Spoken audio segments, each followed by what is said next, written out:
여러분 안녕하십니까? 광주 MBC 뉴스데스크입니다. 홍콩의 민주화 시위 6개월에 맞춰 광주 지역 시민단체가 홍콩의 시민활동가를 초청해서 간담회를 열기로 했는데 장소 문제가 논란이 되고 있습니다. 전남대는 갑자기 대관을 취소했고 문화전당은 대관을 거부했습니다. 간담회를 주최한 시민단체는 중국 정부의 압박이 있었다고 주장하고 있습니다. 보도에 남공욱 기자입니다. 광주 지역 시민단체가 제한 홍콩 시민 활동가 등을 초청해 열 예정이던 간담회 장소가 갑자기 바뀌었습니다. 전남대가 행사 5일 전에 인문대 강의실 대관을 취소했기 때문입니다. 간담회를 주최한 단체는 중국 영사관 측의 압박을 의심하고 있습니다. 이 단체는 중국 총영사가 전남대 총장을 찾아와 강력하게 항의했다는 이야기를 강의실 대관을 허락한 학과장한테 들었다고 주장했습니다.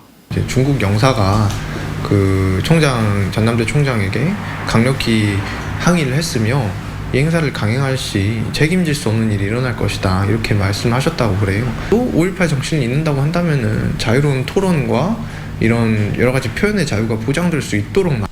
이에 대해 해당 학과장은 중국 유학생들과의 충돌이 우려돼 대관을 취소한 것이라고 밝혔습니다. 그러면서 중국 총영사의 전남대 항의 방문은 지어낸 말이라고 이야기했습니다. 이제 인분면으로 그렇게 이제 설득을 하려고 했을 것 같아. 어떻게 전개될지 예상이 그리고 상당히 위험한. 하지만 광주 MBC 취재 결과 중국 영사관 직원들이 전남대를 찾아와 충돌 우려를 전달한 사실이 있는 것으로 확인됐습니다. 전남대 관계자는 중국 영사관에서 학교를 찾아와 중국 유학생들이 간담회를 몸으로라도 막겠다고 말하자 학교 측이 사태의 심각성을 파악하고 취소한 것이라고 밝혔습니다.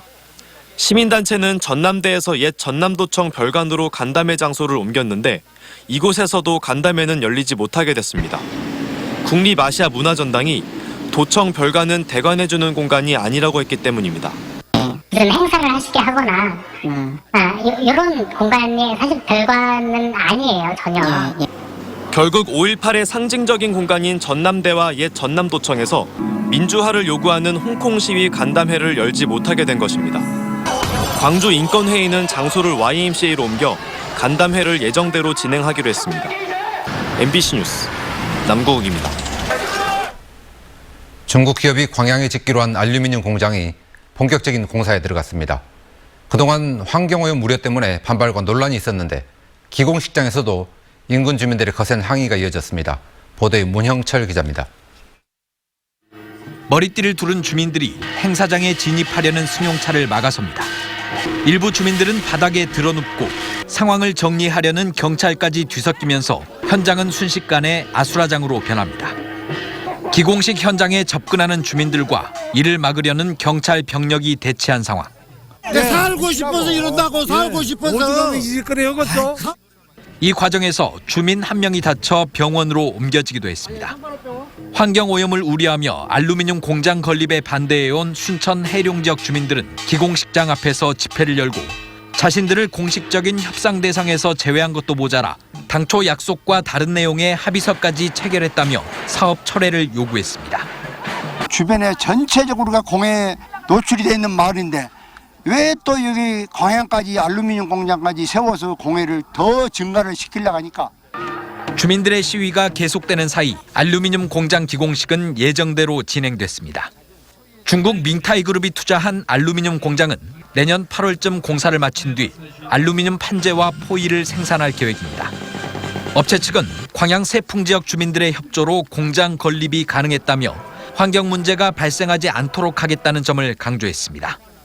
환경 관련 법규를 철저히 준수하는 친환경 기업이 되어 그동안의 우려를 말끔히 씻어내고 상생과 화합의 정신을 바탕으로 공장 건립에 따른 경제적 효과로 최대 400명의 고용 창출과 연간 13,000TU의 물동량 증대 등이 언급된 가운데 일부 참석자들은 계속되고 있는 주민들의 반발과 관련해 업체 측의 적극적인 역할을 촉구했습니다.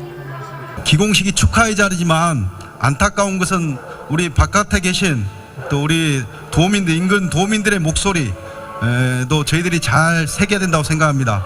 관계자분들 또 밍타이 그룹에서 많은 노력을 해주셔야 된다는 말씀을 꼭 드립니다. 우여곡절 끝에 세풍 산단에 외국인 투자 1호 기업이 첫 삽을 떴지만 환경오염에 대한 우려와 주민 간, 지역 간 갈등을 어떻게 불식시킬지가 여전히 과제로 남아 있습니다. MBC 뉴스 문형철입니다. 광주 도시철도 2호선 공사가 본격적으로 시작되면서 교통체증이 현실화하고 있습니다. 예견된 일이었기 때문에 광주시가 대책을 세운다고 세웠지만 이 대책들도 효과를 내지 못하고 있습니다. 보도에 송정근 기자입니다. 출퇴근 시간대가 아닌 낮 시간인데도 불구하고 차량들이 거북이 걸음을 합니다. 지하철 2호선 공사가 진행되는 곳의 차로가 갑자기 줄어들면서 병목 현상이 생기고 있기 때문입니다. 1단계 공사 구간 대부분이 본격화된 지하철 2호선 공사로 인해 차로 두세 개가 점유되면서 차량 통행에 불편을 주고 있습니다. 우선 차가 밀리니까요. 차가 가다가 병목 현상이 일어나고 출퇴근 시간에는 복잡해요. 조대 앞이나 조대 앞이 제일로 밀려요. 교통체증 문제를 해소하기 위해 광주시가 내놓은 교통대책은 별다른 효과를 거두지 못하고 있습니다. 지난달부터 공사가 진행되고 있는 도로의 제한 속도를 60에서 50km로 하향 조정했고 409의 백운광장에서부터 609의 도암타운 입구까지 버스 전용 차로 운영을 공사 기간 동안 임시 해제했습니다. 이번 주부터 조선대에서 동명동 방면 지산사거리 좌회전을 금지하는 등 추가적인 교통대책을 실시할 예정입니다. 하지만 조만간 일부 공사 구간은 땅 굴착을 위해 H빔을 박는 공사를 진행할 예정이어서 교통체증은 더 가중될 수밖에 없습니다. 신호체계 개편이라든지 또 신호주기라든지 좌회전 금지, 좌회전 허용 이런 부분에 대해서 전반적으로 검토를 해가지고 공사에 따른 시민 불편이 최소화될 수 있도록 교통처리 대책을 수립해서 여기에 내년 후반기부터는 백운 고가도로 철거도 예정돼 있는 상황이고 교통체증을 막을 뚜렷한 대안은 없어 시민 불편은 더욱 가중될 수밖에 없습니다. MBC 뉴스 송정근입니다. 광주시의 청렴도가 최하위 등급으로 1년 만에 급락했습니다. 국민권익위원회 청렴도 조사 결과 광주시는 6년 연속 3등급에서 올해는 최하 등급인 5등급을 받았습니다. 반면 전라남도는 청렴도가 4등급에서 2등급으로 2계단 상승했습니다. 또 광주시 교육청은 지난해 5등급에서 올해는 3등급으로 상승했고 전라남도 교육청은 작년과 같이 3등급을 받았습니다.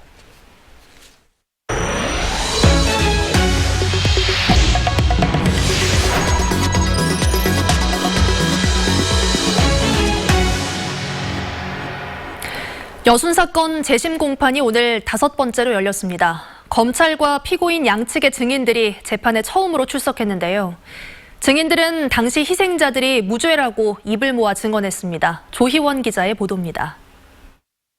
4차례의 준비기일 끝에 열린 여순 사건 재심 5번째 공판은 사실상 피고인 고 장환봉 씨의 무죄를 입증하는 재판이었습니다. 재판에 출석한 4명의 증인들은 고 장환봉 씨에게 사형 판결을 내린 군법회의가 부당했다며 입을 모았습니다. 검찰 측 증인으로 출석한 전 진실화해위원회 조사관 김춘수 박사는 당시 군법회의가 불법적이었다는 자료들이 존재한다며 군법회의를 통해 재판을 받은 모든 희생자들은 무죄여야 한다는 의견을 밝혔습니다. 또 다른 검찰 측 증인인 전 과거사정리위원회 채록가 박병섭 씨 역시 경찰 개개인의 자의적인 판단으로 유무죄 여부가 나뉘었던 사례가 대다수였던 것으로 보인다고 진술했습니다. 재판에서는 반란군을 도운 사실이 없었다고 서술한 여순 사건 당시 철도청에서 근무했던 청암대학교 설립자 고 강길태 선생의 자서전과 유무죄를 판단하는 경찰 조사가 부실했다는 전 철도청 직원 김용익 씨의 생전 증언도 주요 증거로 채택됐습니다. 피고인 측 증인으로 출석한 전직 철도청 직원들과 유족들 역시 14년대와 희생자들은 무관했다며 일관되게 진술했습니다. 사법부에 관여한 분들이 어떤 그 사법적 판단만 있으면 이것은 가능하지 않겠나 이제 이렇게 생각을 합니다. 사법적인 이 구제 절차가 없이 진행된 이 재판인데 이것을 가지고 그렇게 무죄 판단을 못한다고 하면은 저는 정말 검찰은 2시간가량 이어진 재판에서 나온 증언들을 토대로 다음 공판 때까지 공소 사실을 보완할 계획입니다. 재판부는 오는 23일을 끝으로 공판을 종결할 계획이라고 밝혔습니다. MBC 뉴스 조희원입니다. 일제 피해자의 인권 회복을 위해 평생을 힘써온 이금주 태평양 전쟁 희생자 유족 회장이 국민훈장 모란장을 수상합니다. 국가인권위원회는 내일 세계인권선언 기념식에서 지난 1992년 광주 천인 소송을 시작으로 일본군 위안부와 근로정신대 등 일제 피해자들의 인권 회복을 위해 힘써온 이금주 회장에게 국민훈장 모란장을 수여할 예정입니다. 국민훈장은 국민의 복지 향상과 국가 발전에 기여한 공적이 뚜렷한 자에게 수여하는 훈장입니다. 기아 타이거즈가 2015년 이후 4년 만에 골든글러브 수상자를 한 명도 배출하지 못했습니다. KBO가 2019 시즌에 부문별 골든글러브 수상자를 발표한 가운데 기아에서는 투수와 포수, 야수 등 어느 분야에서도 수상자를 내지 못했습니다. 기아는 지난해에는 안치홍 선수가 이루수 부문에서 골든글러브를 받았고 2017 시즌에는 5명이 수상자로 선정된 바 있습니다. 전학생에게 집을 무료로 제공하겠다던 화순 아산초등학교의 계획이 무산될 위기에 놓였습니다. 화순교육지원청은 선거법에서 금지하는 기부행위에 해당한다는 화순군 선거관리위원회의 유권 해석에 따라 관사 무상 제공 계획을 취소하라고 아산초등학교에 지침을 내렸습니다. 대신 건물 가액 등을 고려해 월 60만 원의 사용료를 받도록 학교에 제안했지만 이럴 경우 준비 부족의 과잉 홍보였다는 비판을 받을 것으로 보입니다. 광주시 공무원들의 국외 출장이 최근 크게 늘었지만 순수한 공무 출장은 전체 절반에도 못 미쳤습니다. 광주시의회 장재성 의원은 광주시 예산안 심의에서 지난 2014년 540여 명이었던 국외 출장자가 지난해에는 1,170여 명으로 늘어나면서 광주시 공무원 3명 가운데 1명꼴이었다고 지적했습니다. 또 최근 5년간 국외 출장자 4,600여 명 가운데 순수 공무 출장은 42.8%에 불과했고 나머지는 공로 연수나 산업 시찰 등 관광성 출장이었다고 비판했습니다. 세계인권선언의 뜻과 정신을 되새기기 위한 세계인권의 날 기념식이 열렸습니다. 모든 사람은을 주제로 열린 기념식에서 참석자들은 모든 사람은 자유롭고 존엄하고 평등하며 인종과 성, 종교 등 어떤 이유로도 차별받지 않는다는 인권선언의 의미를 되새겼습니다. 특히 올 한 해를 뜨겁게 달궜던 인권 현장의 사람들과 사건을 돌아보는 시간도 가졌습니다. 한전공대 설립을 위한 범나주 시민지원위원회가 발족했습니다. 지역 정치인과 시민단체, 시민 등 60여 명으로 구성된 범나주 시민지원위원회는 앞으로 설립될 한전공대와 연구소 등의 대정부 지원 대책을 촉구하고 민간 차원의 상생협력 방안을 마련하게 됩니다. 또 타 지자체 홍보와 국민 공감대 마련, 기업 유치와 정주 여건 개선 등의 활동을 벌일 예정입니다. 광주은행이 KJ 원더랜드 개관식을 갖고 내년 1월 말까지 운영에 들어갔습니다. 광주은행 본점 1층에 마련된 KJ 원더랜드는 선물의 집과 금융 히어로존, 잠수함 등 동심 가득한 테마로 구성됐습니다. 가족과 함께 특별한 추억을 만들 수 있는 KJ 원더랜드는 내년 1월 말까지 무료로 이용이 가능합니다. 보좌관 급여를 착복한 나현 광주시 의원이 사과문을 발표했습니다.